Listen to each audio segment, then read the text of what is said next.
பார்த்து இந்த மாதிரி எங்களோட ஆதரவை தெரிவித்து நாங்கள் லெட்டர்லாம் சைன் பண்ணி கவர்மெண்ட் ஃபார்ம் பண்ணுறதுக்கான விஷயம் எல்லாத்துக்கும் சப்மிட் பண்ணிட்டு வந்திருக்கோம். 13ஆம் தேதி வந்து பதவி ஏற்கிறதா முடிவு எடுத்திருக்காங்க தலைமையில். அதுபடி நிகழ்ச்சி நடக்கும். அமைச்சர்கள்லாம் என்னைக்கு பதவி ஏற்கிறீங்க ஏதோ சொல்லியிருக்காங்களா? அமைச்சர் பதவியேற்பு, சட்டமன்ற உறுப்பினர் பதவி ஏதோ சொல்லியிருக்காங்களா? அதான் எல்லாமே 13ஆம் தேதி அன்னைக்கே ஒரே டைமில் எல்லாம் ஏற்கிற மாதிரி ஒரு பிளான்ஸ். அமைச்சரவையில் நீங்கள் இடம் பெறுவீங்க? இல்லை, நம்ம கோரிக்கை வச்சுருக்கோம். கண்டிப்பாக அதுக்கு கொடுப்பாங்கிற நம்பிக்கை. இல்லை, நீங்கள் கோரிக்கை வச்சுருக்கீங்க, பாஜக தலைமையும் அவங்களும் உங்களுக்கு ஆதரவு தெரிவிக்கிறாங்களா அமைச்சர் ஆகிறதுக்கு?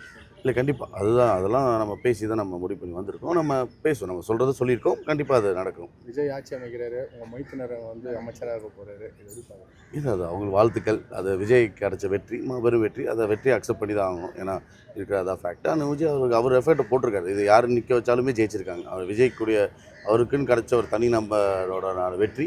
அந்த வெற்றிக்காக நல்லா சேவை செய்யணும். அதுதான் ரொம்ப முக்கியம். அடுத்த மக்களுக்கு வந்து சேவை செஞ்சு மக்களோட வாழ்வாதாரம் உயர்த்தணும். மைத்தினரோட அமைச்சர் பதவி எப்படி பாருங்க? அமைச்சர் அவர் எதுவும் காசு அடிக்க விடாமல் அவர் கரெக்டாக வந்து கண்ட்ரோலாக பார்த்துக்கணும். வாட்ச் பண்ணி அவர் எந்த ஒரு தப்பு பண்ணாமல் அரசாங்கம் பார்த்துக்கிறது. விஜய் அவர் பார்த்துட்டாருன்னா அவர் ரொம்ப நல்லது.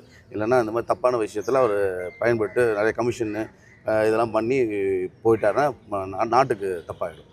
இல்லை, நீங்கள் அமைச்சர் கேட்டீங்க, மற்ற முதல்வர் தரப்பில் இருந்தோ பாஜக தரப்பில் உங்களுக்கு ஆதரவு அமைச்சர் உறுதி கொடுத்துருக்காங்களா? இல்லை, இப்போ தானே பேசியிருக்காங்க. நம்ம கோரிக்கை வச்சுருக்கோம். தலைமையில் பேசி முடிவு எடுத்துகிட்டு சொல்லுவாங்க. அது சொன்னோன்னா நான் கண்டிப்பாக சொல்கிறேன். 13ஆம் தேதி வச்சுருக்காங்க. அதுக்குள்ளே நம்ம தெரிஞ்சிடும்.